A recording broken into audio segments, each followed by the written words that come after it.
Okay, let's see, it's probably, is it 6? Yep. So what, Zoom students, make sure you turn your cameras on for us. And I don't know how long of an introduction to give. Should I tell them how we met? Just a short one, okay. Oh, yeah. I won't tell, that's too long of a story. But to get serious for a minute, which I hate to do, I honestly am honored. My neighbor up in my cabin, and he's going to introduce himself better than I can, but he's agreed to do a guest lecture, and I don't think I'm going to say anything more because he'll just introduce himself, because if I say something, you might not believe he's got so many credentials. So I'm proud to present Don Lewis, and Don, take it away. Okay, thank you. As I was mentioning before the class started, I'm going to show you a number of slides. I'm going to go pretty quick. I'm going to do an introduction. Is anybody here taking a geology class, just out of curiosity? A couple people? A bunch of, okay, even like in middle school, whatever?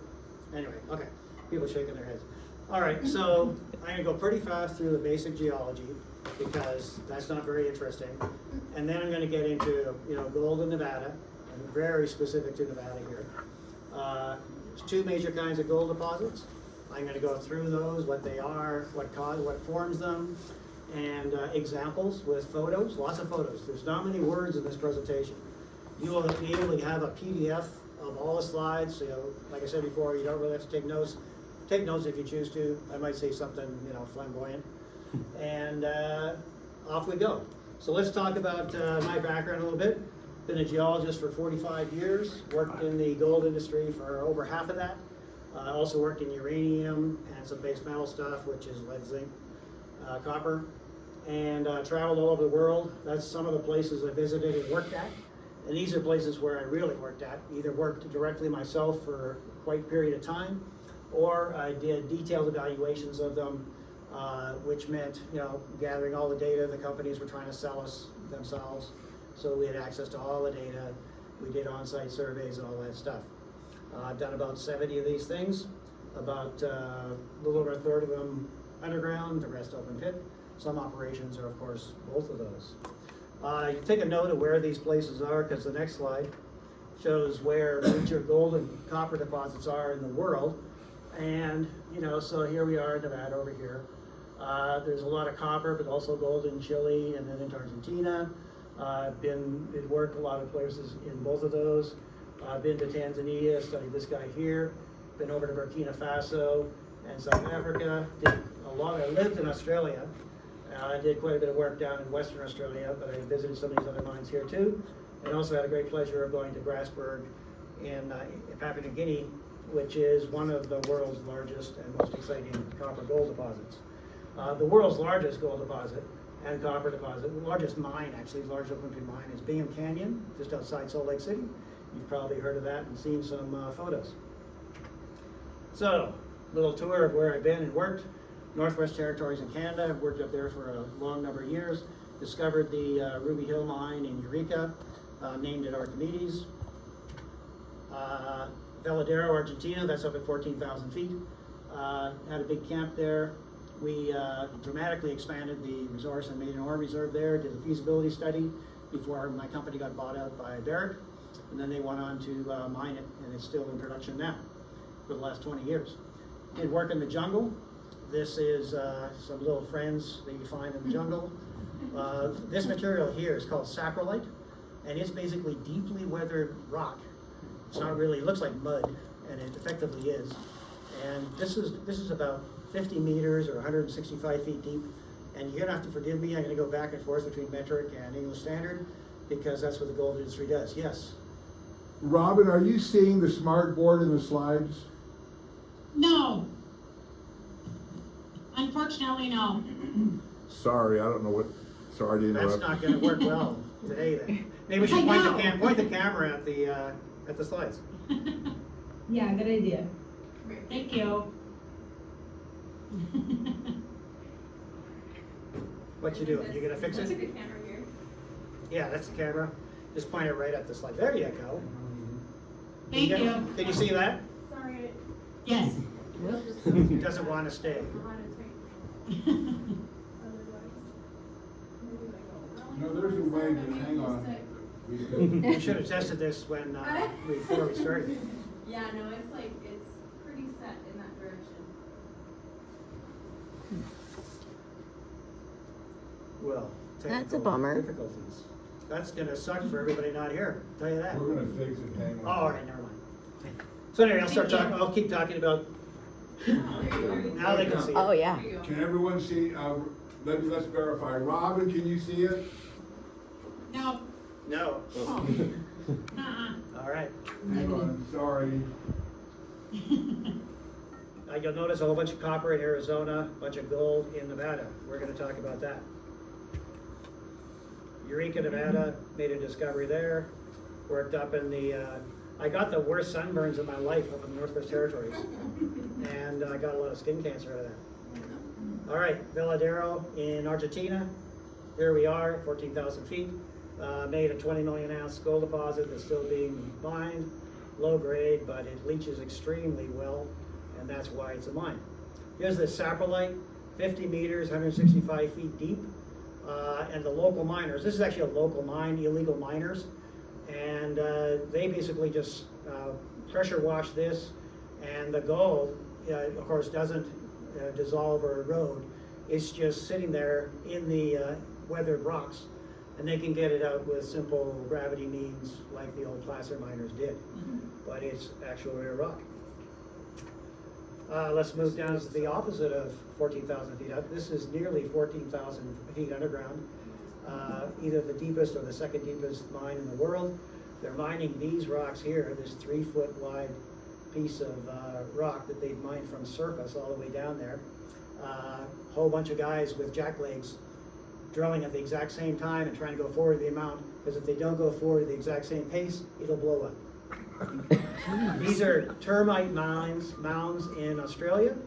The termites build these so they get out of the floods, and they actually concentrate certain elements, including uranium. There was an important uranium discovery made by just tracing the uranium content in these termite mounds, interesting enough. Here's Grasberg, big mine in Papua New Guinea, and here's underground in Western Australia, not nearly as deep as over here, but you can see it's a big white quartz vein. Some visible gold in that one. Gold price. We know what it is today, and today, this is as of January this year, nearly 3,000, and we know in the last few days it's gone over 3,300. And back in the day, in the 1840s or in the 49ers, and then all the way through the early discovery period in Nevada in the 1860s, gold was worth $18.92. And then it just, since we were on a, somebody's playing music. Hey, whoever's playing music, please quit. So we were on a gold standard until 1971 when it was taken off by President Nixon. And so gold price was stuck at $35, which meant that there was almost no exploration for gold deposits. And then it went up to over $500. Don, hang on. Is it Thomas? Thomas, mute. Thomas? Mute. Is that it? We're good. I Welcome. hope so. All right. No, No. Jeepers, criminy. we're being punked. So anyway, I'll just speak louder. So the gold in the 1980s and 90s, there was a lot of discoveries in Nevada that you're going to see because gold price popped up to an average well over $300 an ounce, sometimes up to $500. So there's a lot of activity in Nevada. Nevada just blew up, fell down at the beginning of the millennium, and then of course since then just took off because people realized that you don't just make money on internet stocks. There's a 10-year history and 5-year history, and you can see the dramatic rise over the last couple of years. That's obviously going to spur a lot of more ore reserves in Nevada because gold companies base their ore reserves on the price of gold and their costs. They compare their costs to get it out of the ground and to process it versus the existing gold price, and that's how they create ore reserves. Ore reserves calculations will be a whole other presentation that we're really not going to go into today. Okay, so metric conversions that everybody in the gold industry knows. In fact, they know the next few decimal places on these things. 1 troy ounce, and a troy ounce is not a regular ounce. It is a little heavier. So 1 troy ounce is this many grams of gold, a little over 34 grams of gold. And it's also, if that's the grade of the rock, ounces per ton of rock, grams per metric ton of rock. 1 troy ounce itself is 31 grams. So that's a little confusing. You have to make sure you get those two things, those conversions right. And then just go the other way, 1 gram of gold per ton. And you're going to see that on a bunch of slides because the Canadians all report in metric. Even though they talk about ounces, they report it grade in grams per ton. 1 gram is 0.03 ounces per ton. And that's important because a lot of mines in Nevada, with the gold price going up, are now producing half a gram of gold. They're actually making money on rock that's got half a gram, 0.015 ounces of gold in it per ton of rock. Those big 300-ton trucks, you see those dinosaur trucks driving around with 250, 300 tons of rock in them. Once it's processed, it might have 2 ounces of gold in it. Those 300-ton trucks. Yeah. Okay, USA and Nevada gold production. You can see a few spikes here. The 1849ers started producing gold, just took up right out of zero almost. And California exploded. It built California, San Francisco, and all that. A little bit in Nevada. And then in 1903, as I was talking about earlier before we started, Goldfield took off, along with the Homestake mine in South Dakota. That was the name of the company I worked for a while. And in Colorado, there were some big discoveries too. So Nevada started to do some production, but then it dwindled down, and then nothing much happening until 1964. The Carlin mine started. Even though the price of gold was still 35 bucks an ounce, Newmont found this very unusual gold deposit in Carlin, which we're going to talk about later. And then in the 1980s, like I said, the gold price went up, a whole bunch of exploration, whole bunch of discoveries. The main one being Goldstrike's Deep Post and Betsy deposit, and gold just exploded in Nevada and the USA. Nevada is still, of course, the biggest producer, and you can see it's producing around 4 million ounces of gold. Nevada Gold Mines produces about 3 million ounces a year. So here's a list you can take a look at later. I've highlighted in red some of the more important ones. Sorry if I was noisy. The big one, the Comstock Lode, 1859. Everybody probably remembers Bonanza, although you might be too young to remember that. And then there's the Goldfield operation. Getchell, which actually is the same kind of deposit as Carlin, was in the 1930s, and so is Pinson, but nobody realized what it was. And then Carlin came along, and then you can see the whole bunch of these other ones. Sleeper is a very high-grade gold deposit you're going to see a picture of. A whole bunch of, these are mostly in western Nevada. And then these ones I'm circling here are what's known as Twin Creeks, Chimney Creek, and there's Goldstrike Post Betsy. And then you can see it continues, and there's even some new ones, including a brand new one down near Beatty, Nevada, the Merlin deposit, which is brand new. Just had a presentation on it in town here a month ago or so, and it's very exciting. Ashanti Goldfields, Anglo Gold Ashanti is the owner of this, and they're a big conservative company from Africa, and everything they say is understated, I can guarantee you. So, where are they? The big gold mines in Nevada here. There's some copper mines too. Ely, that red blob there is Ely. That's gold quarry there over in Salt Lake City area. Whole bunch of copper mines down here. And a lot of these deposits are roughly the same age, which is pretty interesting with the slides that are coming up. Here we are in Nevada itself. I've named current operations and a future operation at Merlin, but you've probably heard of these red dots are all the Carlin type deposits. They are the most important thing in Nevada. There are a few of what's called volcanic hosted deposits still in operation. Florida Canyon, which is a hot spring deposit, Round Mountain, which is a real weirdo, and Merlin, which is also a volcanic type deposit. Here's those kinds of deposits. I'm not going to spend a lot of time on this very detailed, even though it's a cartoon, it's simplified for use, but I'm circling this area here. This is a magmatic intrusion popping up through the rocks, very hot, very wet, coming from a subduction zone. It's melting, it's got a lot of water in it.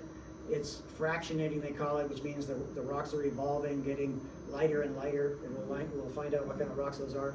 And then the porphyry copper mines, like in Arizona and in Chile and Grasberg and at Ely, There are all these kind of deposits here that are right on top of that thing. There are gold mines. They can contain molybdenum and silver and gold, but not always. And these things don't always have this. Sometimes they're barren.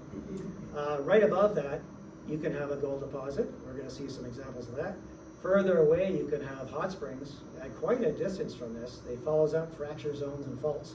And you can have hot springs deposits. You're going to see that. And you can have vein deposits, quartz veins deposits that are sort of these red zones here. So we're going to see that. That's the volcanic hosted deposits.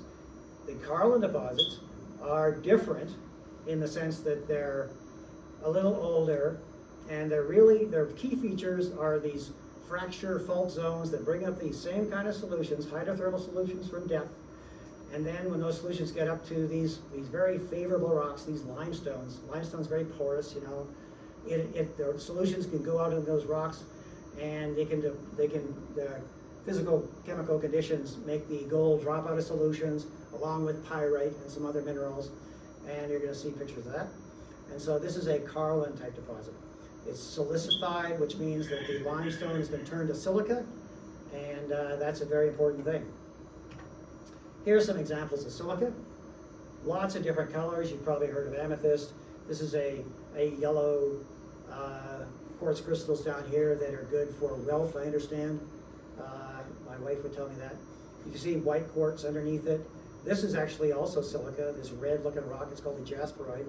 This is Ruby Hill in Nevada. That's the deposit we discovered with these holes. And there's a big quartz crystal from Brazil. There's some smaller black ones. And this is obsidian, which is 70% silica. Okay, I mentioned hardness, because that's, you probably can't read all the details on the slide, but these are all minerals over here on the left, ranging from talc to diamond. You know, diamond is the hardest substance we know of. And quartz is here, and it's number 7. It's the 7th hardest. And it's interesting because your knife, your pocket knife or a nail cannot scratch it. So geologists are always carrying around dental tools or something else with them, some sort of pick. And if they think it's a limestone, but they scratch it and it's hard, the knife won't cut it, that's a good thing. I think we're getting close to something interesting. Because limestone is basically calcite, and it's normally a hardness of 3, which even a copper penny would scratch. Okay, some basic minerals. Pyrite, you probably heard of fool's gold. Looks like this. It's kind of brassy colored, yellow colored. It's called fool's gold because in a really general way, it kind of looks like gold. It can be big clumps of it here, or over here you can see it. It's actually in the rock itself, a little finer grain, and then coarser cubic crystals showing up in these quartz veins. This is a gold mine in Australia. Here's the big granddaddy of gold production in the United States, the Homestake Mine near Deadwood, operated for 130 years or so. The gold there is associated with the arsenopyrite, which is this silvery mineral. Arsenopyrite can have all kinds of different shapes and sizes. And there's some examples up here where you can barely even see the arsenopyrite, but the gold is stuck inside it. That's not a good thing. That's why we need metallurgists, and they need to get that out of there so we can make some money. Okay, porphyry copper mines, we've mentioned those. Here's an example, right on top of that intrusive magma I was talking about. The rock is all fractured and broken up and filled with veins that are going in all kinds of crazy directions. The yellowy mineral here is chalcopyrite, which is sort of a cousin of pyrite, but it's a copper sulfide, so that's the ore mineral of these things. There can be other minerals there too, but we won't go into that. When it weathers, it turns green. This malachite is a green colored oxide, a copper oxide. There's also a blue copper oxide. These things are really obvious, and so when you're exploring, you're really looking for that, because it's a lot easier to find than the source rock itself. Okay, geologic time scale, you could have a whole course or two on this. I'm not going to spend a lot of time on it. These are all fossils from different periods. The Earth is 4.5 billion years old, but it really only got interesting about 500 million years ago when life really exploded in the oceans. So here's a trilobite from the Cambrian period, 500 million years ago. Everybody knows about Jurassic Park. That's around 200 or so million, 225 million years ago. These are ammonites and gastropods that filled the oceans, created reefs all over the place, and then they actually were exterminated at the end of this period here when there was a mass extinction. The biggest mass extinction was at this end of this line right here, where 95% of all life on Earth died.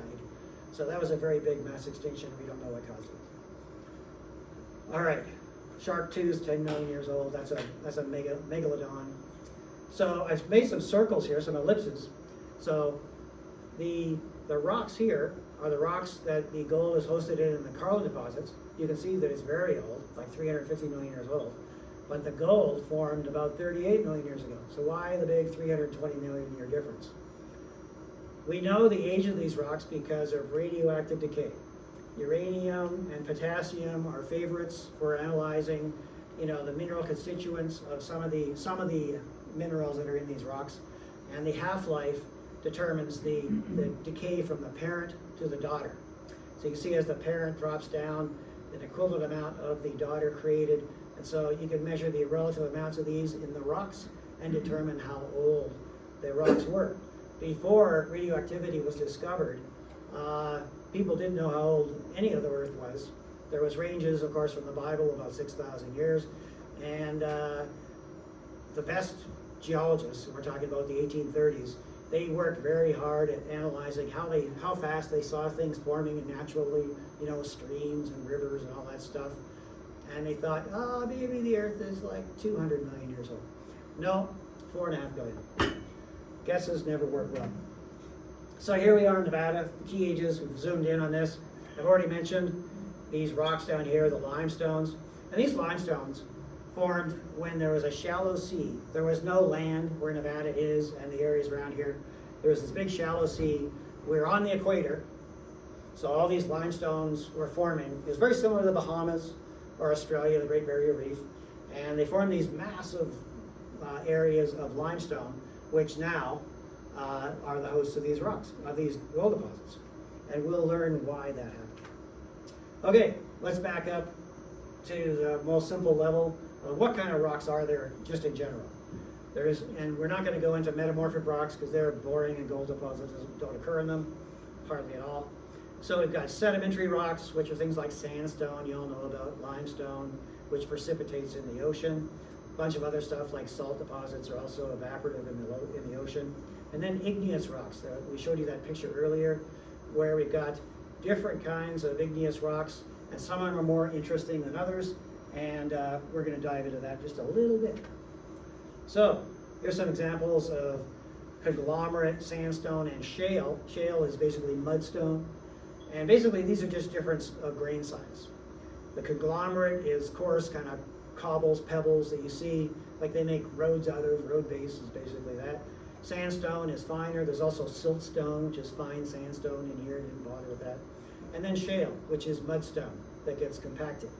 That fossil I showed earlier for the trilobite from the Cambrian period 500 million years ago was in the shale because it's formed in the ocean, and that's where all those critters live. So some examples of where some of these big deposits form: deltas, Mississippi Delta, for example. These are the two big rivers in India. India, by the way, for the last 50 million years has been slamming into China and has created the Himalaya mountains because of the compression. So that's what made the Himalayas as high as they are. And there's a huge amount of rain because it's just above the tropics, and all that rain has big floods, and it carries all the sediment down, creates these huge deltas. These are hundreds of miles across, 100 miles long, and they actually can be traced out into the ocean further than the entire size of India. So these things are enormous. They're great for actually a host for oil and gas deposits, and we're not going to talk about oil and gas. We could do that, but we're not going to.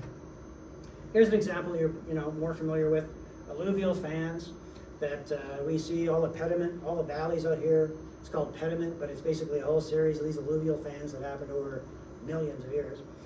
This is like one that formed after one rainstorm. This is in the what's that big desert in California? Death Valley. This is in Death Valley, and this is formed in one rainstorm. Then they built a road around the edge of it. Okay, let's talk about the other kind of sedimentary rocks: limestones. The rock on the left, which is actually sitting over here on the table, you'll see it later, is the limestone. You can see it's gray. This formed in a reef environment, and it's full of all these sort of gray semicircular things. Those are fossils. Those are clamshell fragments, and this rock is full of it. It's very porous, and that made it susceptible to solutions coming in, and it's a gold mine. So, this is the Great Barrier Reef. It's like 1,500 miles long, 100 miles wide. The Bahamas, big area with limestone formation. You've seen all those sandy beaches in Florida. That's the limestone forming and then washing up onto shore. A lot of coral there too. This is what they look like when they get pushed up out of the ground. This is a famous mountain in Banff, Alberta, Canada. It's called Mount Rundle. These are, again, what do you know? Devonian age limestones. And these things have actually been thrusted on top of younger rocks. So the mountain building sliced and diced that part of North America, and it happened all the way down to here, and shoved older rocks on top of younger rocks. So although in geology they usually say there's an axiom where, older rocks are underneath and younger rocks are on top. Well, here's an example where the opposite is true. And we're going to look at that. So these are faults. The rocks crack and break. And this is very common in Nevada. This particular kind of fault is called a normal fault, where the right-hand side rock is slid down. And it's this one really, this side isn't really moving at all. It's the arrow down side that is slid down. And that's usually caused by extension. Nevada, over the last 40 million years, has been expanding, and it still is. It's rotating and expanding, and that's what caused all the mountains and valleys here in Nevada. And sometimes you can have a fault that is no longer even there, and you've got these look like, I'm not sure if these are sandstones and limestone, they're probably sandstones. You've got this intrusive dike, this dark material, firing up a fault zone in between these rocks because it wanted to go somewhere. It wanted to find surface. Okay, these are examples from Europe, because they've got recent mountains that have been glaciated, and they can see features really well. On the left-hand side, here's an example, like I was talking about in Alberta, where we had one period of mountain building. This is caused by when Africa slammed into Europe and pushed up all these rocks. And again, these are limestones, these gray rocks here. And you can see they've been folded almost in half. So that's what happens when you got one period of mountain building. Over here on the right-hand side, this is actually from the Pyrenees, which is between France and Spain. And it's been subject to two phases of mountain building, 300 million years ago and the same 40 million years ago. So you can see that if you crunch and munch and push this up again in different directions, it gets way more confusing. Eastern Nevada here is like this. Try to figure that out. This gray rock here on the side is called an intrusive rock. It looks like it's granite, and you can see that it also has been twisted. Let's see, there's a big fault zone right here. You can see that these rocks don't continue across here, so there's a fault that runs down that area there. Okay, different kinds of rocks. Let's talk about volcanic rocks. There's boring mafic rocks they've got a lot of iron and magnesium in it. They're boring. Gold's only there by accident, in a fault zone or something. Felsic rocks. Here's the action. Granites and rhyolites. Granite is the coarse crystalline formed underground felsic rock. Rhyolite is the volcanic rock that formed on surface. So it's fine grained because it cools really fast. Here's some examples of those exciting and boring rocks. Again, fine-grained rhyolite formed in domes, usually related to hydrothermal activity and activity. And then granite is the coarse-grained stuff. It's got the same constituents in it. It's very silica-rich. That's why it's light-colored. And it, interestingly enough, has a low specific gravity. Does everybody know what specific gravity is? Maybe not. Okay, we got some really good people here. Everybody's good people. So water has a specific gravity of 1.0. That's how it's defined. These rocks are 2.7 grams per cubic centimeters. These ones over here, these dark ones, the boring ones, are heavier. They're denser. They've got a density of 3.0. Doesn't sound like much, but that's enough where when these rocks come together at these subduction zones, the heavier ones go down. The lighter ones ride over the top. And also, in Nevada, especially western Nevada, it is one of the most historically volcanically active parts of Earth. About 25 to 10 million years ago, we'll get into that, where these things were exploding all over the place. It caused what are called tuffs, and tuff is a very generic name. It doesn't define what minerals are in the rock. It's basically an explosive material that deposited in sheets over large areas. And they're called pyroclastic flows, and here you can see one flowing down this mountain here, and of course it explodes up and carries long distance with the lighter material. The material in here, the fragments, can be any size. They can be the size of buses down to coin size. So, boring rocks. Want to live in Hawaii, you're surrounded by boring rocks. They just flow out passively, boring, boring, boring. And it happens a lot. Build the Hawaiian Islands, which are actually proceeding over a hotspot. You notice there's a chain of Hawaiian Islands that goes all the way up to Midway Island. It's like it's over 1,000 miles long, where the hotspot is just sitting there, and the Pacific plate is traveling over top of it. And as it does that, all this volcanic material flows out straight up, and that's what forms the islands in Hawaii.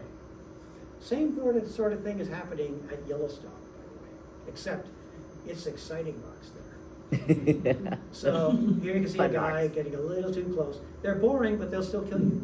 Be careful. Geologists have tried to walk across this stuff. Their legs fall in, and their legs burn off. So here's the exciting rocks. This is Pinatubo down in Southeast Asia, and they're very exciting. They can blow their tops right off. That's happened in North America many times. And these are the felsic kind of rocks. And the reason it blows up, as opposed to passively flowing out, is that in Hawaii, the rock is very, very ductile. It just flows out passively. It hasn't got much silica in it. So even though there's a magma chamber underneath it, it doesn't build plugs. These things build plugs. The felsic rocks come up, and then they just build a dome, which is very hard and dense, and it plugs the volcano. It doesn't like that, and so over time, pressure builds up to a point where it blows up.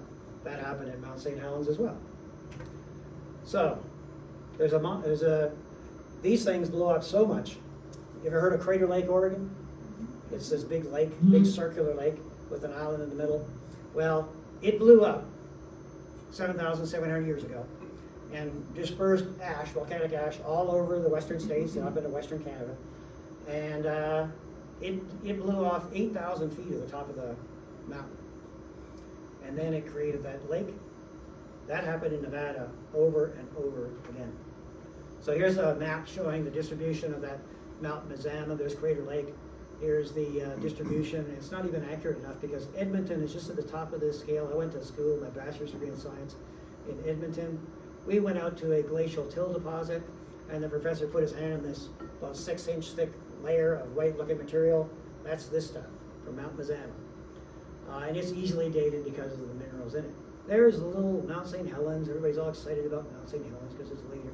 It's more recent in 1980. You can see that its ash flow is very small. Mount St. Helens blew up a little over 1 cubic kilometer of rock.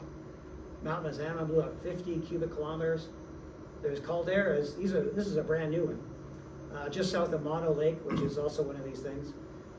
Long Valley caldera blew up just under 1 million years ago, 600 cubic kilometers, of volume.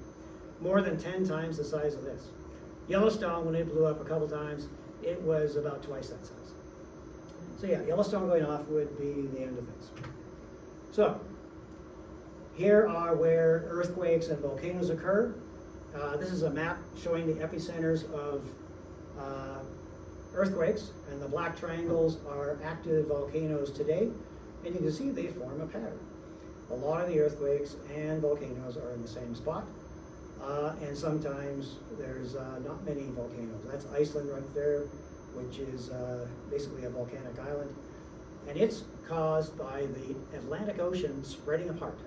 This red line here down the middle between South America and Africa, and you notice, everybody's noticed that they're about the same shape. That was a big controversy in the 1930s. A guy said, I think they floated apart somehow. Everybody laughed at him. He was a geologist. Everybody laughed at him. He was ridiculed and died penniless. But he's exactly right. This is called a mid-ocean ridge, and it has been spreading apart for 170 million years. So, what's happening at these different red and black triangle areas? Not always the same thing. Okay, lots going on here. Just going to hit the highlights.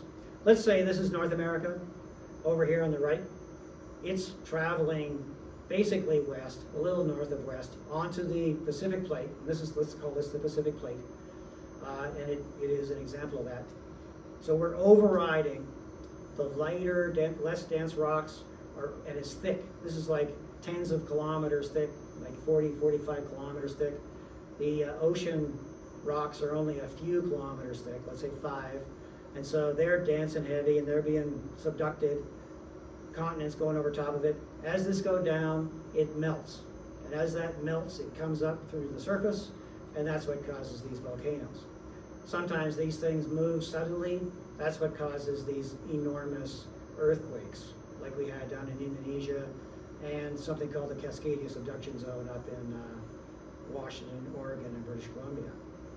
Here's these spreading ridges where you can see the arrows spreading apart. And sometimes it doesn't hit a continent, but it hits another piece of ocean, and it's traveling faster, still goes underneath, and the melting forms island arcs. So Japan, Philippines, Papua New Guinea, those are all island arcs caused by the same phenomenon and mechanisms that caused the volcanoes, like the Cascade volcanoes in North America, and the Andes. So let's take a closer look at the Pacific Northwest. We'll spend a little time on this because it actually explains why there's gold deposits in Nevada. So this is the current look of where the plates are off the Pacific Northwest.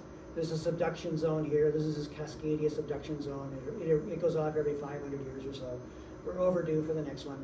And that's like a 9.4 earthquake. It's the same thing that happened in Alaska in 1964. That big, it's probably the second largest earthquake in recorded history. Off Alaska, it's again a subduction zone. Same thing with Japan a few years ago, I think it was 2012, that caused this tsunami that flooded the nuclear reactors and all that. Don't put your backup generators in the basement, you. So, and here's this ridge here that's spreading apart, going in both directions. And San Andreas Fault Zone. These things don't always get just overridden. Sometimes they slide past each other. So really, this arrow here, the blue arrow, doesn't really count. It's this piece over here, Baja, Mexico, and the southern part of California. It's moving north because it's sliding past North America, which is trying to go west. At Mendocino, there's this big fault here. It's called a transform fault, where again they're sliding back and forth, and that's the same thing as the San Andreas Fault. Let's go back. The Cascade Mountains are all less than 5 million years old, all the way from Mount Hood, Mount Shasta, Mount Rainier, all these mountains you've probably heard of. Mount St. Helens over here, and some of them are still active, of course, like Mount St. Helens. And most of the mountain buildings in the last million years. So they're very young. That same thing used to happen down in Nevada and Arizona, because this plate used to be much bigger, and it's been mostly eaten by North America, and it had to go somewhere. So here's 40 or 50 million years ago. The Juana Fuca plate is actually part of what's a remnant of what's called the Farallon plate. Don't really need to remember that. It used to be really big, including all the way down past the end of South America. And it's been overridden by North and South America. And as it's been overridden, we saw that picture where it just dives down and melts, and it causes all that magmatism. In Arizona, all those big copper gold mines, mostly copper mines, they were formed around 50 to 70 million years ago. And you can see that there's more material out here to have to go under it. Whereas in Nevada, the Carlin deposits were formed 38 roughly million years ago. And then as this plate, we'll go to the next slide, a lot of details, you can look at the slides later on a PDF. The plate gets overridden, goes underneath, there's less of it, and San Andreas Fault starts to form around 25 million years ago. And you see here's Nevada, here's a picture of what Nevada looked like. It's not a mistake the way it's drawn, because Nevada was narrower. It's been expanding, extending, and rotating for the last 20 or so, 25, even longer, 35 million years. And so now that's why it's wider and bigger, and why we have gold deposits. The Carlin type, 38 million years ago, and in the west, the volcanic type are 25 to 10 million years old, actually 5 million. All right, lots of details here, just wanted to hit a couple points. See all these red circles over here on the left? Those are all calderas. Those are all crater lakes. Mostly way bigger explosions than Crater Lake, Mount Mazama. So that happened over a long period of time. And there they are again, they're a different color. And all these red dots here on a similar looking picture, that's what's called the ancestral cascades. These were the Cascade Mountains before these Cascade Mountains existed. And they created all kinds of mountains and explosions and hydrothermal solutions. And that caused all the volcanic hosted deposits in western Nevada. So just a little close-up on what I was just describing. The plate dives down, starts to melt, it's got lots of water in it. As it goes up, these are examples of different phases of the melt, and the melt's coming up. And the lighter rocks ascend further and faster, and they accumulate copper, gold, and other exotic minerals. A lot of elements like antimony, mercury, and arsenic. And forms porphyry copper deposits, or what are known as epithermal deposits, which just means they're not as hot as other forms of hot water. Epithermal deposits of various kinds that we're going to see in Nevada, and we see throughout the Andes and around the world. Because these epithermal deposits, those things on top of volcanoes and off the sides of volcanoes, you can see that they're mostly around the Pacific Rim here, all these subduction zones. There's even some in Australia. Whole bunch of active stuff going on in New Zealand. New Zealand is where the present meets the past. I'm going to show you some pictures of what the active volcanoes and hot springs look like in New Zealand, and they're forming gold deposits today. So we look at the things happening in the present, and we look back to the past, and oh, that explains what happened in the past. You see, there's all kinds of them in Nevada, California, Arizona, Mexico, and down through the peaks of the Andes. And here's where Africa slammed into Europe, and you can see that there's a few deposits over there. No idea why there's those up in Sweden. So here's a hot spring cartoon. This is really near surface. So Yellowstone has those hot springs. There's a bunch of hot springs in Nevada. There's a bunch of hot springs in California. And this is basically a cartoon of what they look like and how they're formed. Usually this magma source, this heat source, is much further away than this. But in the cartoon, they just wanted to show it because it's the source of the heat and water and exciting chemistry. So gold and silver forms in these black things are veins, and they can form right on surface too. They can form silica zones, and I'm going to show you some pictures. There's a sample over here on the desk, a specimen from a McLaughlin mine in California that formed 3 million years ago, and it was very exciting. There's a bunch of mercury mines in California too that are formed the same way. So, modern, epithermal, shallow, and we're talking really shallow. Here's this hot water, similar to Yellowstone, but it doesn't have the big geysers as much as Yellowstone. This is just, so here's New Zealand, this is the north tip of New Zealand. This hot spring over here is, in this area here, it's called the Taupo volcanic zone. And out here, this black triangle is White Island. White Island is this volcano right here, and it is active and creates a lot of sulfur, and there's gold in some of these rocks. And you see the whole island is a big alteration zone. There's a magma chamber very shallow beneath this. When there's an earthquake and the seawater gets in there, it blows up really violently because all that cold water hits that big 2,000 degree magma chamber, and it does not like that. So, what's the next picture? Oh, here we go. So they do geotourism on White Island. You see all these sulfur deposits and steam coming off, and they have about 10,000 people visited a year. If you're really brave, travel to New Zealand, go to White Island, and follow your guide's exact instructions, and you can go see a volcano in action. They used to mine sulfur here in the 50s and 60s until there was an eruption and all the miners died. The same thing happened a couple of years ago with one of these tour groups, and a couple dozen people died. So dangerous volcanoes are not human friendly. Here's an example. There's a lake.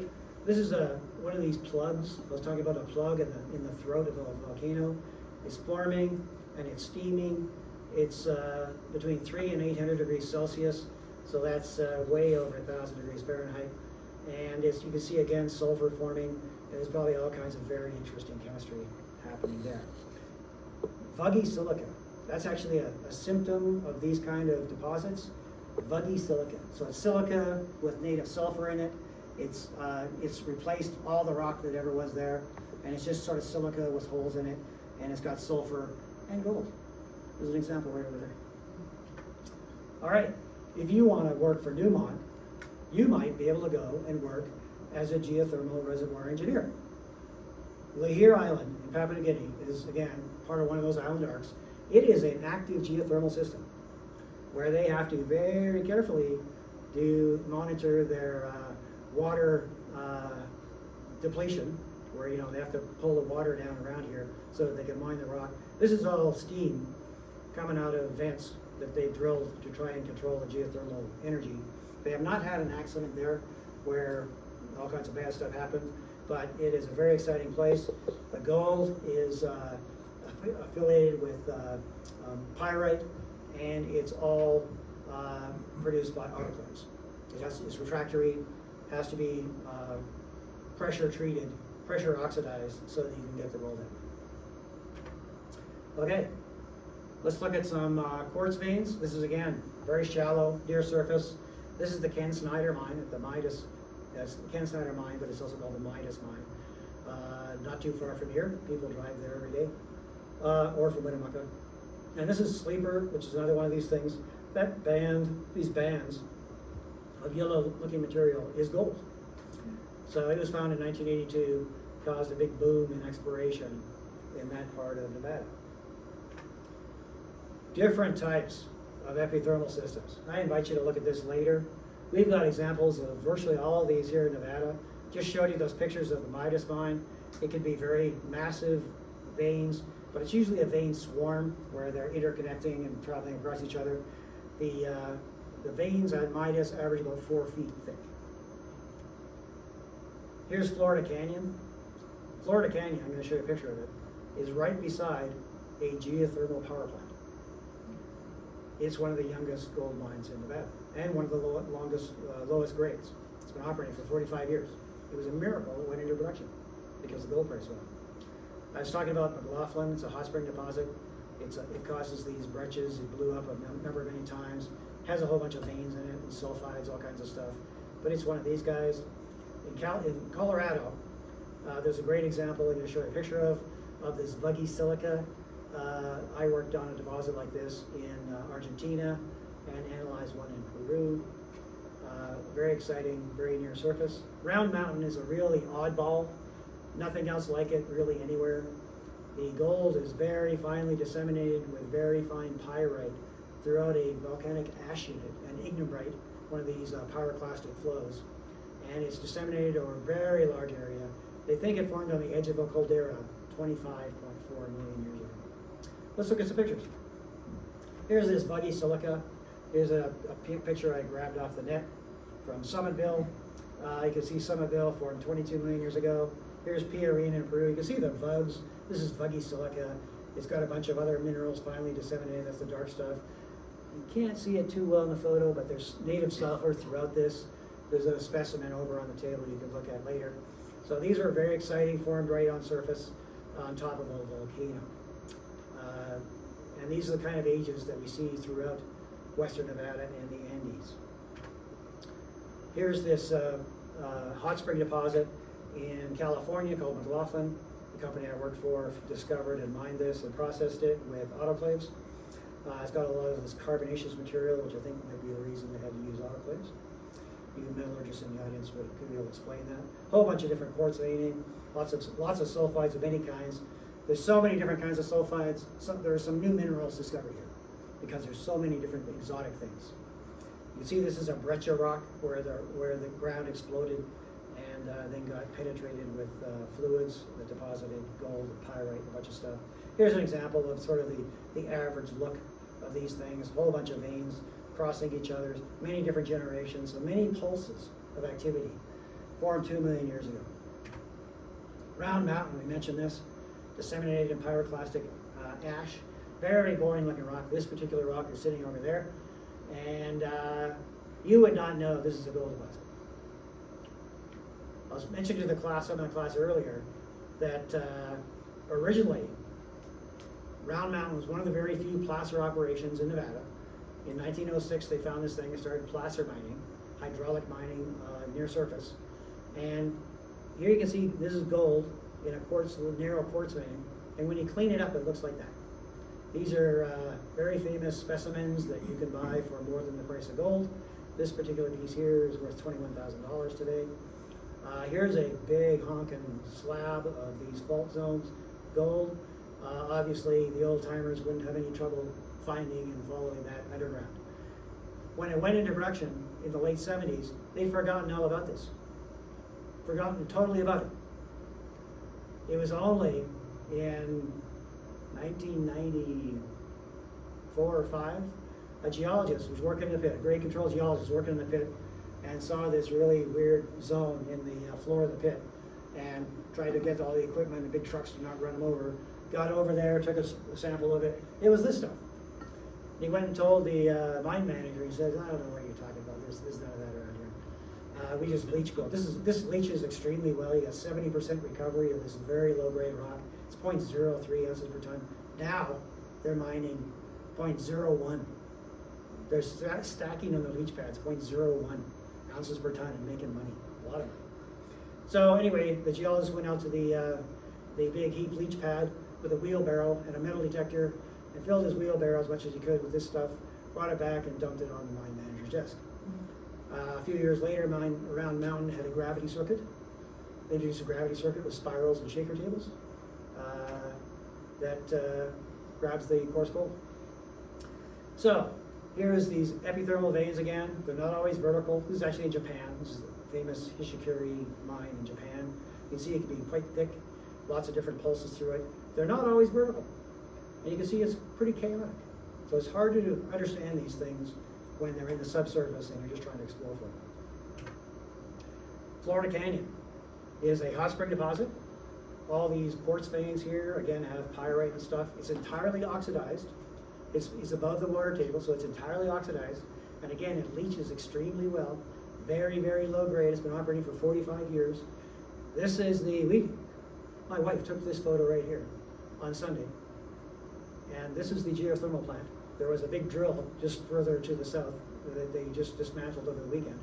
There's Florida Canyon mine right there. Here's sort of a close-up of that geothermal plant. It's been operating since 22, and they're going to expand it dramatically. 5 million years old for Florida Canyon. Geothermal system is still plugging away just to the south of the mine currently. Here's this Midas mine, and you can't really understand what this map is, all these red ellipses though. This is a plan map looking down on it from space, and let's see the scale on that. That's about, I think it's 5 or 7 miles. I can't really read that very well. It's about 5 or 7 miles. So you see over a very large area. They discovered all these different veins that are actually all in this kind of direction, but they're mining on several of these, and they look like this. How are we doing on time? Almost 7. We're doing good. Okay, let's turn to the more exciting ones, the more important ones, the more economic ones, the ones that is making a ton of money. And it has for decades here in Nevada.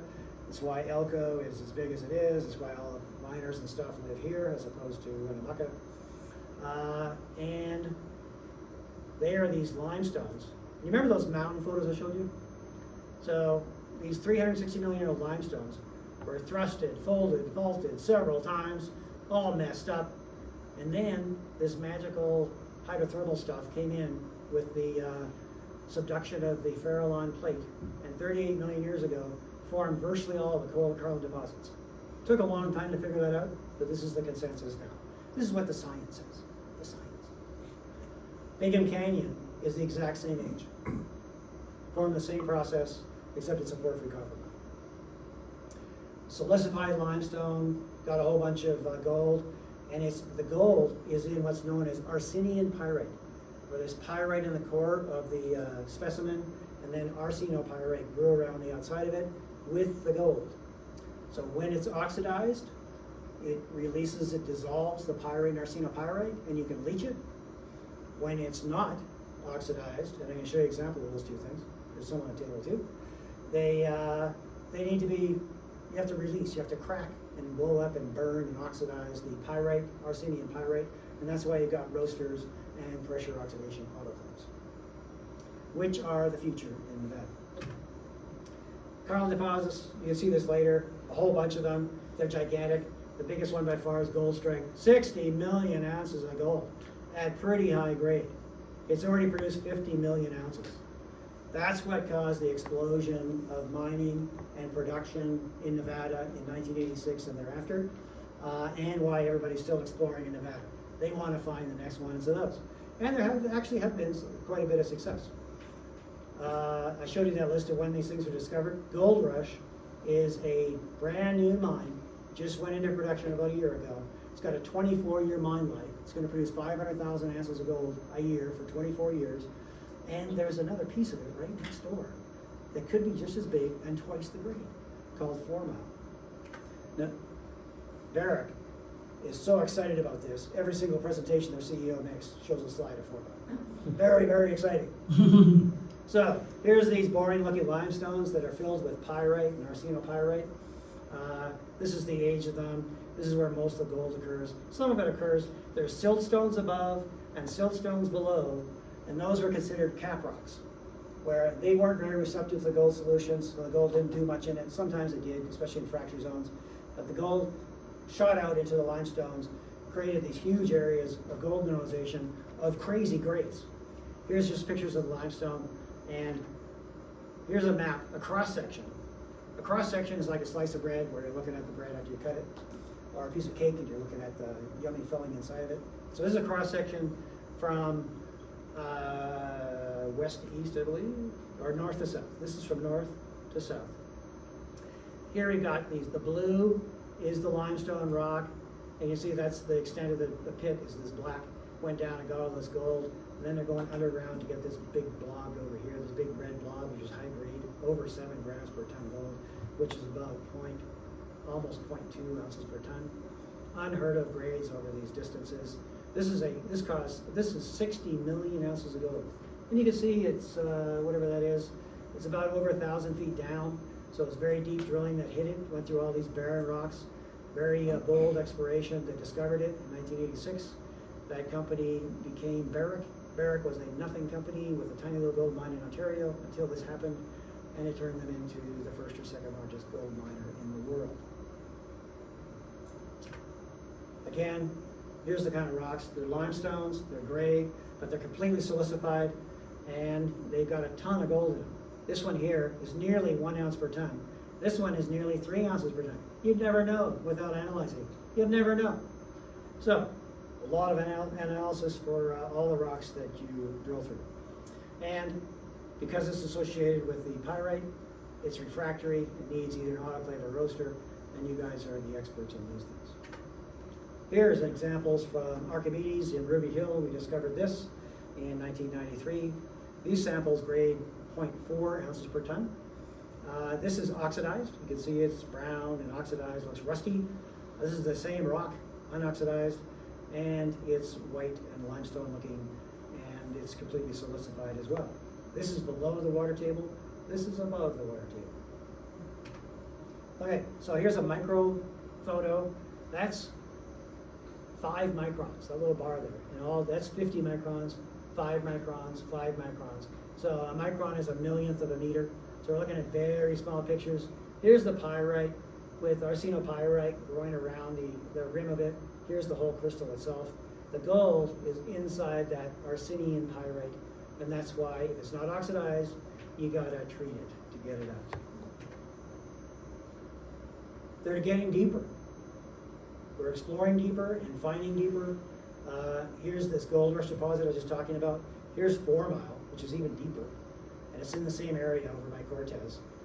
There's Turquoise Ridge, TR is Turquoise Ridge, and the Meikle mine just north of Gold Strike. The lower part, I showed you that blob, deep post, it's underground. The pit goes down to about here, and then they're going underground after all these things. And these are going to be worth more money, and they are the future. So, what does the near future look like for you guys? We're going through this. We're going to be done in a few minutes. What does the future look like for all of you and everybody else in Elko and Nevada as far as gold mining goes? Well, Gold Rush just started. I described this earlier. Next to Gold Rush is 4 Mile. So Gold Rush is this linear trend of gold mineralization, and they hit a property boundary. So it doesn't just stop at a property boundary. It goes further and deeper, and they found it eventually after about 50 dry drill holes, and they found it, and it was very exciting because it's twice the grade of Gold Rush, which is very exciting. Gold Quarry is also going underground on those high-grade gold veins that we talked about.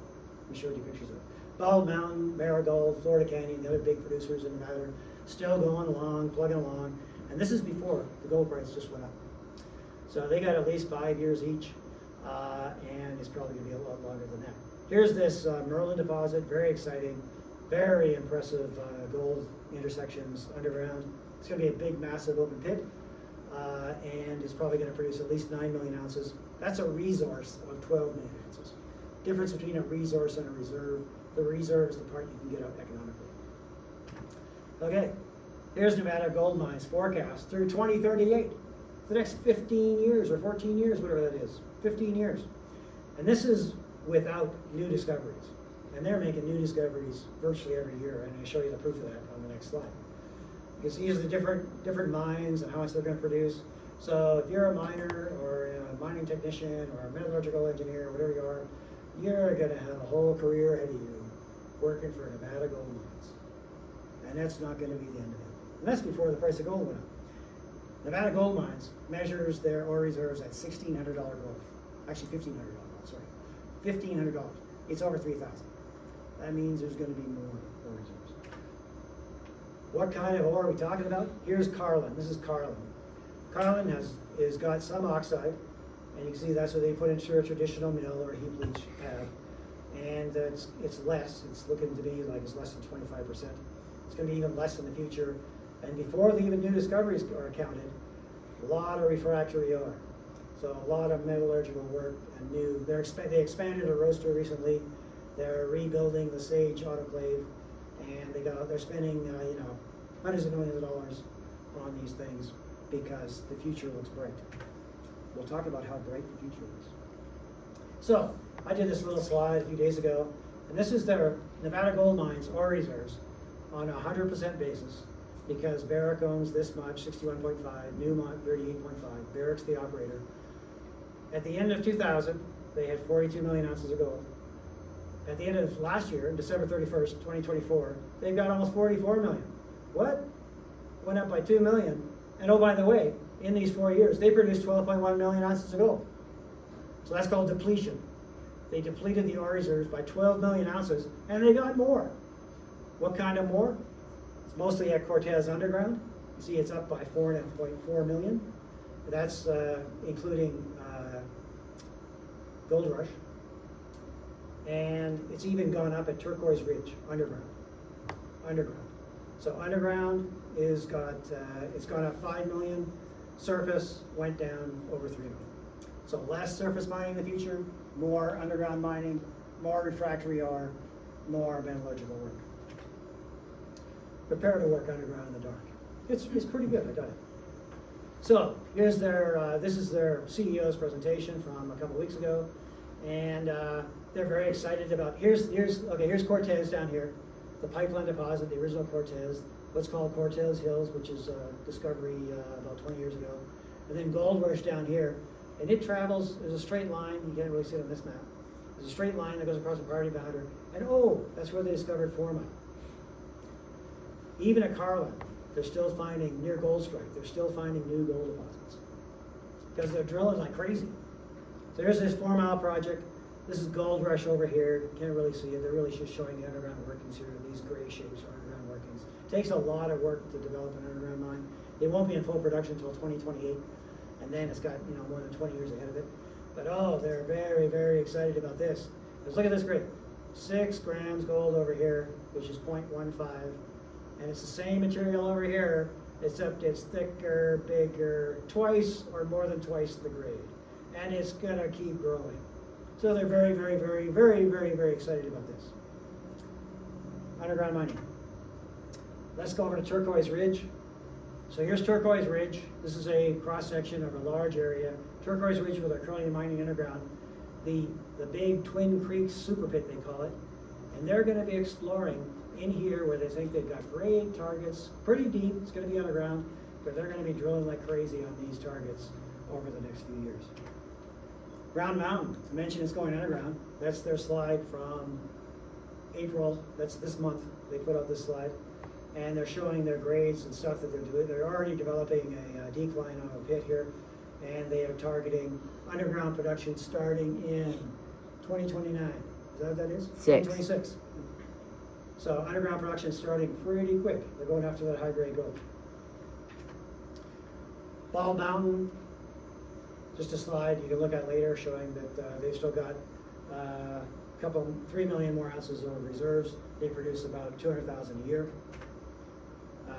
There's an example of their pits. They're working on this red bird phase. There's lots of different pits and lots of different kinds of rocks at Bald Mountain. Very low grade though, it averages about 0.5 grams per ton, which is 0.015 ounces per ton. Marigold, they call it a Carlin deposit, but it doesn't look or smell like a Carlin deposit. It's in all kinds of different rocks, not just limestones. There's a sample over here in quartzite, where they got these faulted fracture zones where the gold is associated with these siliceous fracture zones that again have pyrite, and it's oxidized to great depths. And so they keep finding all these pits. This is a 5 mile, they call it 8 kilometers, 5 mile stretch of all these different pits that they've been mining at in the past and present and future, and it's gonna keep going. I screwed up bad here. We owned 20% of this, 22%, whatever it was, and I was asked to evaluate it in 94, 95, something like that. I said, they're just mining up in this area here. Even though we saw some exploration results here, we thought, this is pretty boring, it's pretty low grade, not that much gonna happen. Dead wrong. It's a 8 million ounce district. Oops. Bad, Don, bad. I made some other things that were good though. I did some other good things. So here's Florida Canyon. There's the existing open pit. You can see here, these are drill holes. And this is a block model, an ore reserve block model, which, when you get into that kind of detail, learn about how they make that. There's all kinds of fancy computer routines where you build a model of the geology around these drill hole intercepts, and then you ask the computer to assign blocks, grades to blocks. And that is a very tricky process. You can get dead wrong, and that's a whole other science. But they're going to go after all this. Florida Canyon has another 5 years at least ahead of it, if they have space. The highway is right there. AngloGold Ashanti, we're going down to Beatty. This is a big cross section. This purple line here is their projected open pit, 300 million tons containing 9 million ounces. They keep finding more. I'll read you some of these intercepts if I can. Take my glasses off. I can't read even then. But I remember some of these drill holes are intercepting this red blob here. It's big, it's hundreds of meters across, it's 100 meters thick. There's drill hole intercepts there, 250 meters, which is like 800 feet of 2.5 gram rock, 2.5 grams, which is definite ore grade. They've done metallurgical testing, they know it's gonna come out pretty good. It doesn't have to be, it's all oxidized, so you don't have to worry about roasters or pressure oxidation. And there's a high grade part to it with visible gold in it. They showed us some samples at the talk where you talked about all that interesting stuff. The aliens. The aliens. In Merlin. Cleared the room. It was fun. Okay, so that is the next big thing in Nevada. They're advertising for jobs right now for geologists and stuff because they're doing tons of exploration. They built this huge new air-conditioned core shack because their geologists were, fainting. And it's gonna be going probably in about, we'll have to do permitting and everything. So I say 4 or 5 years from now, this is gonna be the next big dog in Nevada. How does your future look? The future's so bright, you That's gotta you. wear shades. That's you playing. You gotta wear shades. This is a song. That's Stefan. This is a song by Tim Book 3 in 1986. There's a great music video. It's in black and white. There's only 2 members. This guy and this girl. There's only 2 members. Tim Book 3. I think the third lost member The third member, is this musician right here. Stefan. Stefan Beck. Thank you, Stefan. He's I didn't great. see this coming. Yeah, we're done. We're done. Any questions? Anything? Comments? Questions? You just want to go home? Anyway, that's the end of it. There's PDF of 2 to a page of this entire presentation. It's pretty good resolution. And Stefan, I think, is gonna Could you real quick, wow, excellent. I knew it was gonna be good. And the ending, you know, Thank you very sums it. much, that was great. Thank you. I was gonna have the students write a summary, Oh, good luck. but good luck, yeah. This is the summary. Just give them the slides and they can hand it back to you. Yeah. Real quick, cause can you, explain a porphyry versus a skarn deposit? Sure. Cause when I was in Western Australia, it was an underground skarn, and I Yes. just never understood this. Okay, so I'll walk back over here. So this, you'll look at it later. This is Grassberg. This is this is hundreds of millions of tons. It's the second largest hole in the ground. They're now mining underground because the open pit is exhausted. And you got these copper veins running all through this. This is the porphyry itself. On the flanks of the porphyry, all that hot water and heat sometimes reacts with the host rocks usually on the flanks. You know how there's that big pluton that's sort of shaped like an ellipse. On the flanks of it is where you find those skarn deposits, and they could form some exotic minerals, but they're usually right on the flank of a porphyry. There's skarn deposits in Bingham Canyon. Virtually all of these big porphyry copper deposits have skarn zone of some kind, usually in limestone because it's more reactive, and that's a good thing. That's where the skarn is. It's on the sides, the flanks of the porphyry deposit. Usually can be all the way around it, a ring. Gotcha. Yeah. Wow. I never worked on a skarn. My company had a mine on one, but I never studied it. So, that's that. That was wonderful. So, for Elko, and I don't know, we have a bunch of rock samples, but it might be really difficult to Yeah. get them out into the Zoom, but maybe I could take photos later or do, Yeah. is this in the PDF or? A number of them are.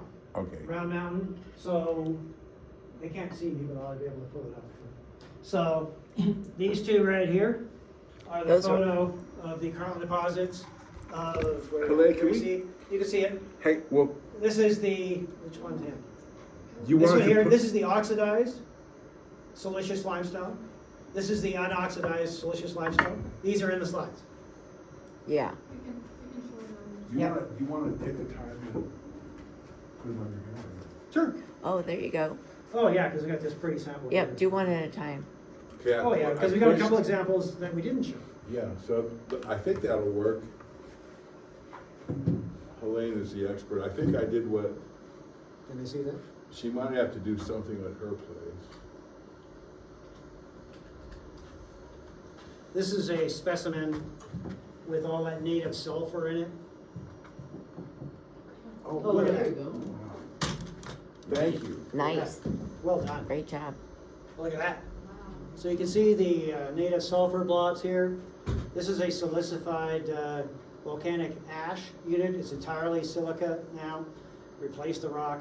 Right on surface, again, we're talking about like White Island in New Zealand. There's all kinds of sulfur. The gold is finally disseminated through this. This is grading about 0.2, 0.3 of an ounce. Right on surface, leaches extremely well because it's entirely oxidized. It's called Piorina. I evaluated that just before Barrick bought it. They beat us, they outbid us. Here's a big quartz vein. This is from Giant Yellowknife in the Northwest Territories. Imagine this over, I don't know, hundreds of feet. And this produced 7 million ounces of gold. It graded very high, between 0.6 and 1 ounce per ton. This particular specimen is over 1 ounce per ton. You can't see it closely, but if you examine it with a hand lens, there's a couple areas where you can find visible gold. It was extremely rare in this deposit, despite its high grade, because the gold, and these sort of black lines here are basically arsenopyrite, very fine. It's called acicular. They're like needles of arsenopyrite. The gold's inside of it. So this is all a roaster. This is a roaster that produced this, and it was developed in 1945 before there were any scrubbers on the roaster. It is now Canada's largest Superfund site. Sorry. Yeah, Let's see. What do we got? We got some different stuff here. We saw a picture of that. Oh, here's Marigold. Don't think I showed you a picture of this. This is, it shows up darker. Anyway, you can see the iron oxide on there. The rock, the gray rock itself, is actually a quartzite. It's not limestone, it's quartzite. And all those fractures, you can see the lines in the rock, all those fractures are what let the gold in with that iron oxide. This is oxidized, so it's just going to go straight to the leach pad. And this particular stuff graded about 0.1 or 3 grams gold per ton. Now, here's the most exotic gold deposit on Earth that I worked on and justified the purchase of it. This is called Eskay Creek. This particular sample is very heavy. You can see, I'll move it around so you can see reflections because that's a polished surface. Those are zinc minerals mostly, sphalerite, where the zinc in the sulfide has been completely obliterated, replaced by mercury in the crystal lattice. So it's no longer sphalerite. The version with mercury is supposed to be called wurtzite, but it's beyond wurtzite because it's entirely mercury. So a hell of a lot of mercury in this, arsenic, antimony. It grades over 2 ounces per ton gold and 200 or more ounces per ton silver. So this rock was so rich, it would have had to been autoclaved, but with the richness of the ore, what they did was they mined it, and this is in a mudstone unit. It's called massive sulfide. It formed on an ocean ridge. You know those black smokers you probably see on the Discovery Channel, whatever. This is a black smoker deposit. It's one of the very few in the world. It's by far the richest. It is very exotic, and it produced 3 million ounces of gold and whatever 100 times that is of silver. And they mined it, and then they shipped it directly to Japan for smelting. So they worked out a contract with Japan and Japan dedicated a ship for this, a small ship that they could put this ore in because it contaminated everything. And it went straight to a smelter without any processing on site. Could you put that other under the This one? rope? Yeah, and we just talked a couple weeks ago or whatever about crushing. Yeah. And you said that went straight to. Well, it would be crushed. It would still be crushed, Yeah. okay? Because sometimes, maybe you could help me with at Getchell, they didn't crush it because when they drill and blasted it, the fractures occurred all along the hydrothermal highway, the vein deposits, and they would have gotten maybe 5% more, and the crushing cost would have been Right. a lot more. Right, and you know, there's a lot of testing that goes into this. They do all kinds of bottle roll tests, and Right. other, column tests to determine the best size of material to send out to a leach pad, for example. Sometimes it can be like Round Mountain is crushed coarsely and sent out to the leach pads. Same with Florida Canyon. I'm not sure even Florida Canyon does any crushing. And but at Ruby Hill, Archimedes deposit, that's this one. This one, they did all kinds of testing and ended up doing something called pulp agglomeration. So what they did was they determined that crushing wasn't good enough. They crushed it and then ground it down to a powder, and then they sent that as a cake out onto the leach pad, and they would get like 80% recovery with cyanide. But it had to be ground down very fine to get maximum exposure of the oxidized material that's got the gold in. Pulp agglomeration. I think everything else is, oh, here's Villadero. This is the big deposit in Argentina, right on the border with Chile. You can see that. Kind of ugly looking. In fact, it is ugly. You can see different fragments. This is a volcanic tuff, ash, pyroclastic, whatever, that's been totally silicified. Again, silica. And it's, again, pretty close to surface that it was formed. I'm guessing 15 million years ago. I forgot. It's in the notes, I think. And the gold is in the pyrite that's been oxidized. It's completely oxidized. And then there's this is a silver mineral, believe it or not. This brown stuff is a silver mineral. The grade on this deposit was like 3 or 4 grams gold per ton and 15 grams of silver per ton in this stuff. And the silver doesn't come out. The gold comes out, silver's in a different mineral, it does not come out. They actually had a contest, Barrick had a contest, they offered $1 million so anybody could figure out how to get the silver out. Nobody could do it. They should have offered more. All right. Everything else we've talked about, in case there's a better view of it, show this round map again. Look at how boring this is. It's sort of a tan color because that's the oxidized pyrite. But again, these look like bugs. There's this buggy silica. Again, not considered right on top of a volcano, but on the edge of a caldera. They're just guessing, they can't see the caldera. But there are 70 calderas in the area. And so you can draw a line and says, oh, look at that, it's real close. So that's what they did. This is 25 million years old. Again, part of that big explosion of volcanic activity early on. And a lot of these deposits formed shortly, 500,000 to 1 million years old after the volcanics. So the hydrothermal system kept going, kept processing, kept enriching the solutions with gold and other stuff, iron, and then squirted it out into the rocks, and especially around mountain in those high-grade veins. You've seen everything. Well. Oh, I got to point one thing out. Sorry. No, There's it's all another right. thing. There's I always did it to something. you. So I showed a picture of this. This is from Australia, and there's a number of deposits in Australia that are just like this one. So this is a fractured volcanic rock that is also altered. You can see the quartz veins going through it, and there's pyrite in the vein, in the wall rock around it. These are called selvages. And the interesting thing about these kind of deposits is that the gold is not in the quartz vein. It's not in the quartz vein or the pyrite in the quartz vein. It's in finely disseminated pyrite in between the quartz veins. So you often have to do all kinds of detailed metallurgical, petrological work to figure out where the actual gold is and how you can get it out. Not in the quartz vein. Pardon me? Do they know why? No. The quartz vein was, sort of the late stage. It shattered, the rock was shattered, and the solutions for some reason penetrated inwards, and the quartz is mostly barren. There's a saying that I love. Once you've visited one gold deposit, one gold mine, you visited one gold mine.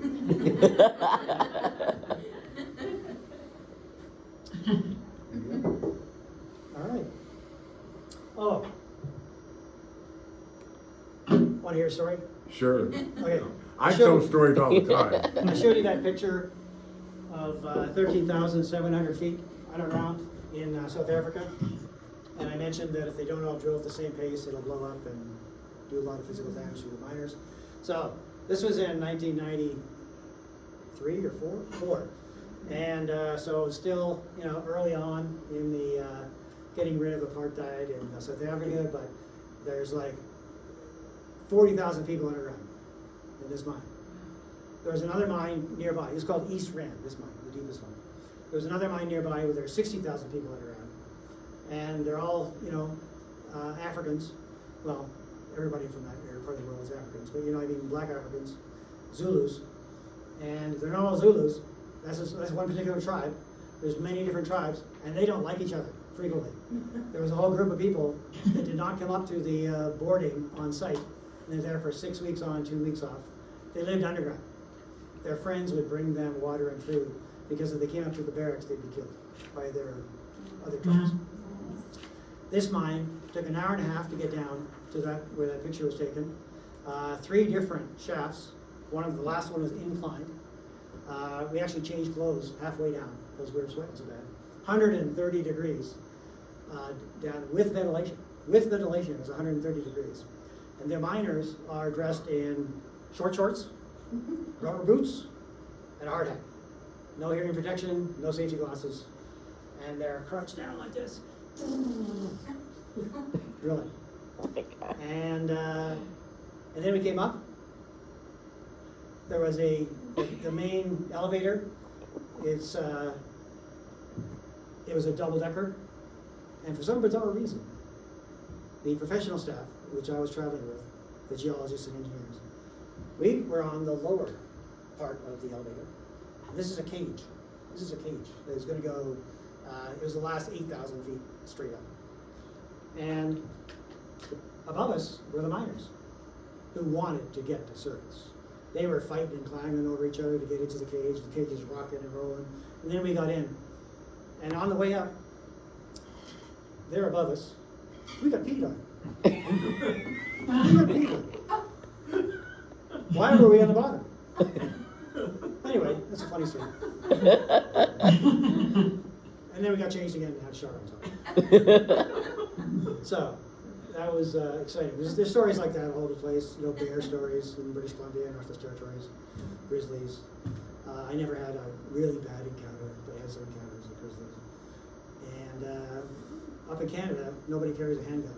Although I had one friend who wanted to carry a handgun for a grizzly bear gun. So it was a Glock 10mm. And he had to go to the RCMP, which is the National Police, to get permission to have a handgun for any reason. He went through the whole process, paperwork, stories, letter from the company.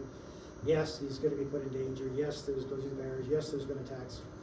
And so his final interviews with an RCMP officer, and he's got the Glock right there. The 10mm, which is, bigger diameter than mine. And the policeman said, "You're really sure you want to carry this gun with you in the field?" And Dave Curran was very serious. He says, yes, sir. I think my life is in risk and in danger. I've got a young daughter, and my wife's a geologist too. She totally understands, and I think it's necessary. So the RCMP officer says, "Well, I got one piece of advice for you. Put one bullet in the chamber. If you get attacked by a grizzly, shoot yourself." So anyway, it's 7:30. Well, I'm not gonna cut you off, this is great. I don't know. Let's see. I traveled a lot. I go on these trips for, going to Australia, you gotta go for at least 10 days. I lived in Australia too. But you travel there just once a year, whatever. It's a 10-day trip because of how far it is and jet lag and all that. One of the trips, I got two stories. One of the trips, I was traveling from Vancouver, BC, via Honolulu, Sydney, Perth, Kalgoorlie, 32-hour trip. I didn't sleep. We get to the hotel, it's like 4 or 5 o'clock in the afternoon, local time. I'm exhausted, I just sit down on the edge of the bed because we got an hour to wait. They invited us to dinner. An hour later, an hour. I gotta try and stay awake for an hour before dinner. So I sit down on the bed. Obviously, I'll lay down or passed out. Next thing I know, it's an hour and a half later. My buddy I'm traveling with is pounding on the door, phoning me, and he finally sort of gets me to wake up.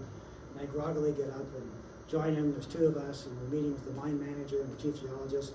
And service at that point in Australia was extremely bad, extremely slow. They ordered French onion soup to start. It took at least a half an hour. Of course, we had a few beers. And it was Australia. And while we're sitting there talking, I could feel the room going away. And I went face first, right into the French onion soup. Which is very cheesy. It's very cheesy. So yeah, that was one example of Did that impress the mine complete manager? embarrassment. They were cool. They just should go, "Hey, here's a napkin, son." So yeah, that's a rough trip. It's a very similar trip to Tanzania, out of San Francisco to somewhere in Switzerland, Geneva, I guess it was. Geneva, and flew, we waited a few hours. Actually, it was several hours. We went out and had dinner. And then flew to Ethiopia, Addis Ababa, whatever it is. Nairobi, it was Nairobi. We get to Nairobi, and there's a guy there waiting for us. He just walks us around customs.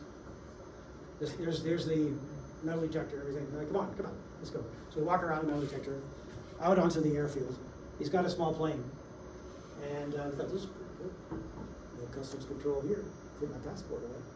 And then we proceed to fly at very low elevation over that famous game reserve in Ethiopia and Tanzania called something.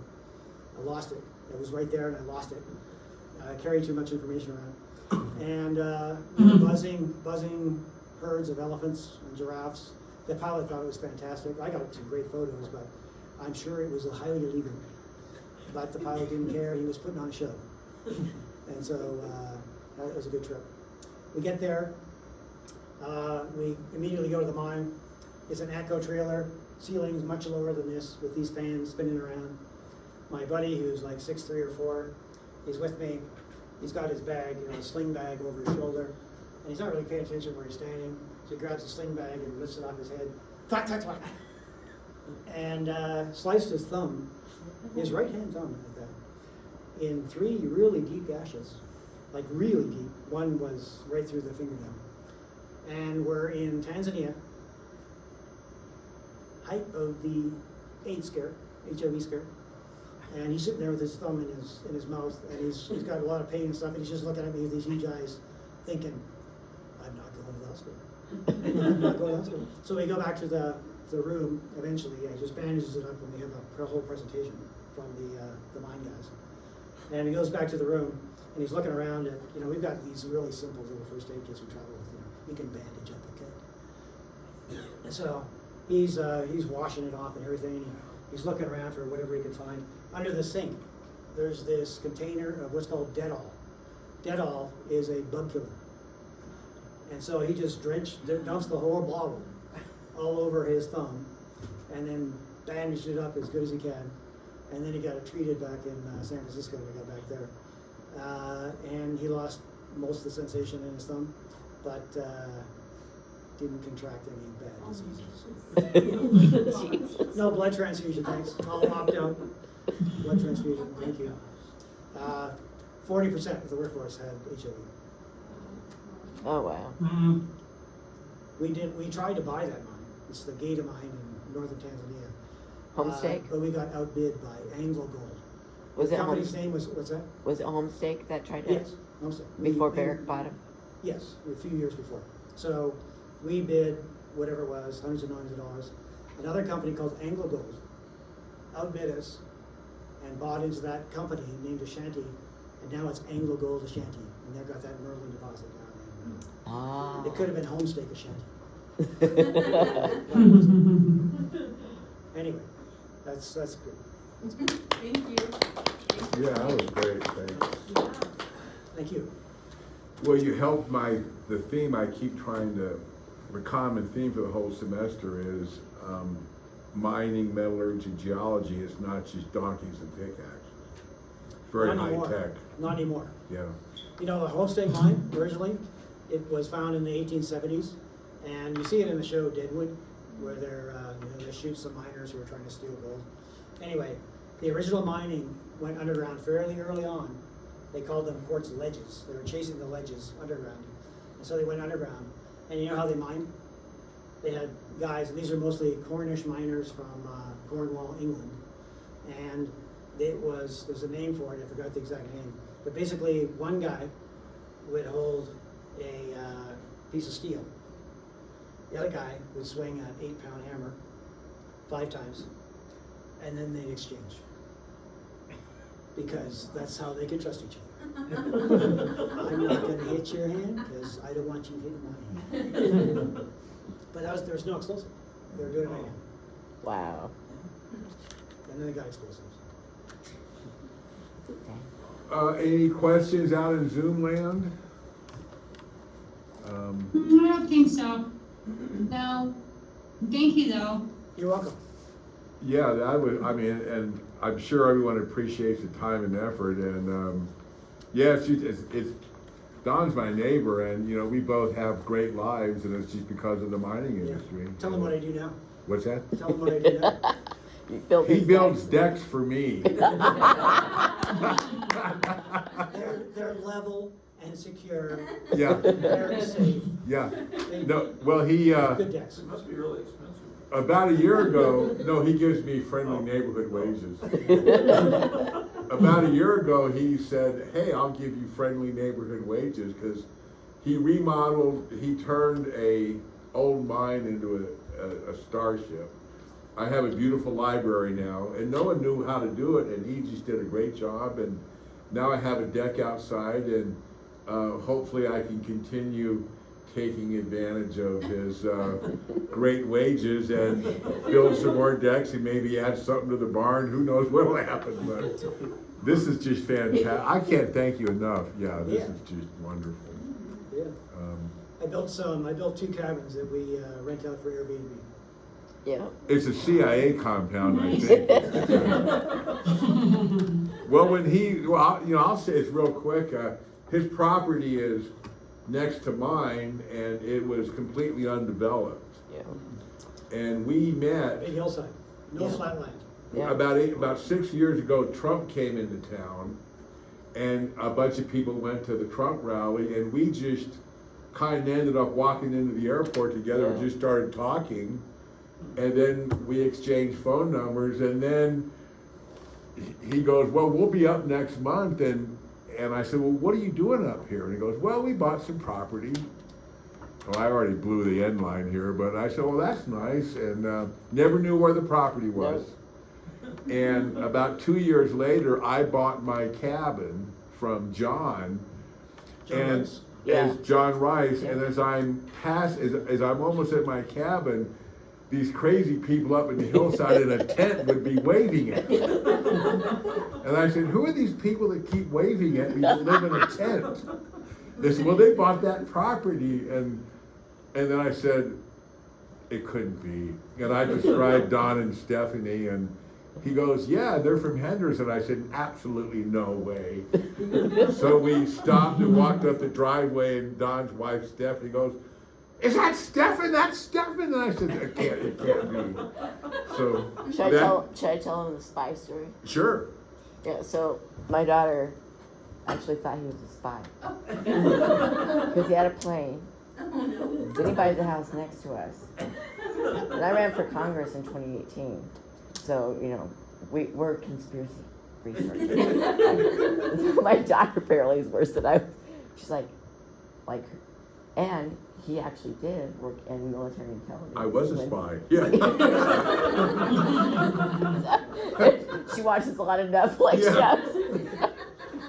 So yeah, for a long time, she really thought he was a spy. And now one of his favorite activities is play the piano. Yeah. Yeah. Yeah. Oh, have you guys ever heard him play? Oh, he's great. Yeah. It's a wonderful, and you know, this is what the industry does. I mean, Don and I are great friends, and to have him come in and do this it's just icing on the cake, and that's what life's all about. Everybody, have fun, work hard, take advantage of the opportunities. Absolutely. Don't watch the news. Don't watch all the BS. And you know, we're lucky to be in Nevada, and it's just wonderful. Yeah. These mines Amen. are recession proof. What's that? They're recession proof. Yeah, they are. Yeah, and The richest town in America during the Depression was Butte, Montana. really, Produced all that copper. Anaconda Copper. Yeah. Yeah, and built a whole city of big stone buildings, and it was very wealthy during the whole Depression. Well, Time Magazine did an article in 2008 about Elko, and the headline was "The Town the Recession Forgot." We're best kept secret. Yeah, it's a great kept. Well, all in Nevada. Yeah. So. Agreed.